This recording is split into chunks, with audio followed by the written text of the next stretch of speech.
নির্বাচন কেন্দ্রিক সংস্কার করে দ্রুত ভোট হওয়া প্রয়োজন বলে জাতিসংঘ মহাসচিবকে জানিয়েছেন বিএনপি মহাসচিব মির্জা ফখরুল ইসলাম আলমগীর। অ্যান্তনিও গুতেরেসের সাথে বৈঠক শেষে কথা বলেন তিনি। আর জাতীয় নাগরিক পার্টির আহ্বায়ক নাহিদ ইসলাম জানান, গণপরিষদ ভোট করে সংবিধান পরিবর্তনের কথা বলেছেন তিনি। হোটেল ইন্টারকন্টিনেন্টালে বিভিন্ন রাজনৈতিক দলের নেতাদের সাথে বৈঠক করেন জাতিসংঘের মহাসচিব অ্যান্তনিও গুতেরেস। বৈঠকে বিএনপি, জামাতে ইসলামী, জাতীয় নাগরিক পার্টি, গণসংহতি আন্দোলন সহ বেশ কয়েকটি রাজনৈতিক দল অংশগ্রহণ করে। পরে গণমাধ্যমের সঙ্গে কথা বলেন নেতারা। জামাতের নায়েবে আমির জানান, জাতিসংঘ মহাসচিবের বৈঠকে জাতীয় ঐক্য নিয়ে কথা বলেছেন তারা। আর এবি পার্টির জেনারেল সেক্রেটারি আসাদুজ্জামান ফুয়াদ বৈঠকে জাতিসংঘে শেখ হাসিনা পরিবারের আত্মীয় রাখা যাবে না বলে জানান। রাজনৈতিক দলের পাশাপাশি ইন্টারকন্টিনেন্টালে বাংলাদেশের সুশীল ও যুব প্রতিনিধিদের সঙ্গেও বৈঠক করবেন জাতিসংঘের মহাসচিব। নির্বাচন কেন্দ্রিক যে বিষয়গুলো আছে সেগুলো করে ফেলা এবং তার দ্রুত ইলেকশন করা এবং একটা পার্লামেন্টের মাধ্যমে বাকি এই বিষয়গুলোকে করতে হবে, চলমান প্রক্রিয়া। সেই বিষয়গুলো আমরা বলে এসেছি। জুলাই সনদে তার দ্রুত বাস্তবায়নের কথা বলেছি এবং সংবিধান সংস্কার বিষয়ে আমাদের যে অবস্থান, যে গণপরিষদের মাধ্যমেই সংবিধান সংস্কার করতে হবে, অন্যথা পার্লামেন্টে সংবিধান সংস্কার টেকসই হবে না। বাংলাদেশের ইতিহাস থেকেও আমরা এটাই দেখতে পাই। আমাদের সেই দলীয় অবস্থান আমরা সংক্ষেপে বলেছি। আমরা সংস্কারের ব্যাপারে কথা বলেছি, একটা ফেয়ার নির্বাচনের ব্যাপারে আমরা কথা বলেছি, জাতীয় ঐক্যের ব্যাপারে আমরা কথা বলেছি। বাংলাদেশে মানবাধিকার, জাতিসংঘের মানবাধিকার কমিশনের একটা অফিস 2 থেকে 3 বছরের জন্য অস্থায়ী মেয়াদে চালু করার সুযোগ আছে কিনা, এই বিচার প্রক্রিয়া নিয়ে ভবিষ্যতে কোনো প্রশ্ন তৈরি না হয়, তাই জাতিসংঘ যেন সেই মানটা ধরে রাখতে পারে। বাংলাদেশে যে রোহিঙ্গা শরণার্থী প্রত্যাবাসন সমস্যা, সেই সমস্যা সমাধানের জন্য তার যে ইতিবাচক ভূমিকা, সেটা তিনি যাতে আরো জোরদার করেন।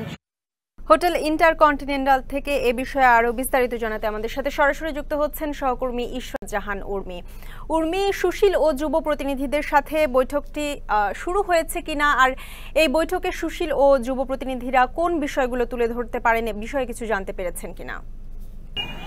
ভেতরে বৈঠক ইতিমধ্যে চলছে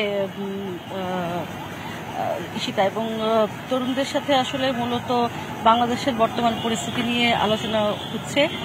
এখানে সমন্বয়ক বলে যাদেরকে আমরা জানতাম তারা রয়েছেন, ছাত্র দলের নেতৃবৃন্দ রয়েছেন, ছাত্র শিবিরের যেই নেতৃবৃন্দ আছেন তারা রয়েছেন, তাদের সাথে মূলত এই বৈঠকটি চলছে। এছাড়াও সুশীল সমাজের বেশ কিছু প্রতিনিধি সঙ্গে একটি বৈঠক রয়েছে। আর খুব বেশিক্ষণ আসলে নেই, কারণ 5:20-এ জয়েন্ট প্রেস ব্রিফিং রয়েছে। কিছুক্ষণের মধ্যেই হয়তো ব্রিফিং শেষ হয়ে যাবে। কিছুক্ষণের মধ্যে হয়তো বৈঠক, যেই তরুণদের সাথে এবং সুশীল সমাজের সঙ্গে যে বৈঠক, সেটি শেষ হয়ে যাবে। তার আগে আমি জানিয়ে রাখতে চাই, ইতিমধ্যেই আমরা দর্শকদের দেখাচ্ছিলাম যে বিভিন্ন রাজনৈতিক দলের সাথে যে আলোচনা, সেই আলোচনার বিষয়ে নেতৃবৃন্দ ভেতরে আসলে অ্যান্তনিও গুতেরেসের সাথে কি কি কথা বলেছেন, সেই বিষয়টি কিন্তু তারা উল্লেখ করেছেন। তারা আসলে বলেছেন, একটা করে যদি আমি বলি, বিএনপি মহাসচিব জানিয়েছেন যে সংস্কারের মতো চলবে, নির্বাচন হতে হবে এবং নির্বাচনের যে ঐক্যমত্য, সেটি আসলে একেবারেই বাংলাদেশের নিজস্ব বিষয়, অভ্যন্তরীণ বিষয়। এই বিষয় নিয়ে জাতিসংঘের সাথে আলাপ করার কথা নয়, এটি বলেছেন মির্জা ফখরুল ইসলাম আলমগীর।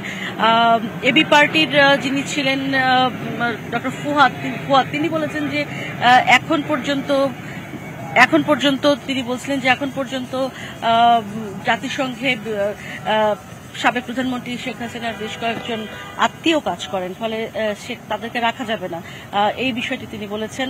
নাহিদ ইসলাম, নতুন যে পার্টি, তিনি সংবিধান সংস্কার করতে চান গণপরিষদের মাধ্যমে, সেই বিষয়টি বলেছেন এবং নির্বাচন নিয়ে যে আলোচনা হয়েছে সেই বিষয়টি বারবারই তুলে ধরেছেন।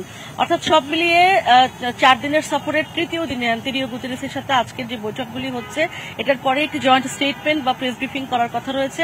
তারপরেই কিন্তু আসলে আনুষ্ঠানিকভাবে তার যে কর্মসূচি, সেটি শেষ হবে একটা ইফতারের অনুষ্ঠানের মধ্য দিয়ে তরুণ সমাজের প্রতিনিধিরা এবং সুশীল সমাজের প্রতিনিধিরা যদি প্রোগ্রাম শেষে বের হন তাহলে তাদের সাথে হয়তো কথা বলে তাদের সাথে ঠিক কি কি বিষয় আলোচনা হলো সেই বিষয়টা জানতে পারলেই আমরা হয়তো পুরোপুরি আসলে অ্যান্টনিও গুতেরেসের সফর সম্পর্কে একটা জ্যোতিরেখা টানতে পারবো যে কি কি আলোচনা হলো। আপাতত এই ছিল আমার কাছে হোটেল ইন্টারকন্টিনেন্টাল থেকে অ্যান্টনিও গুতেরেসের বৈঠকগুলোর সর্বশেষ তথ্য। ঈশিতা। উর্মি, আপনাকে ধন্যবাদ।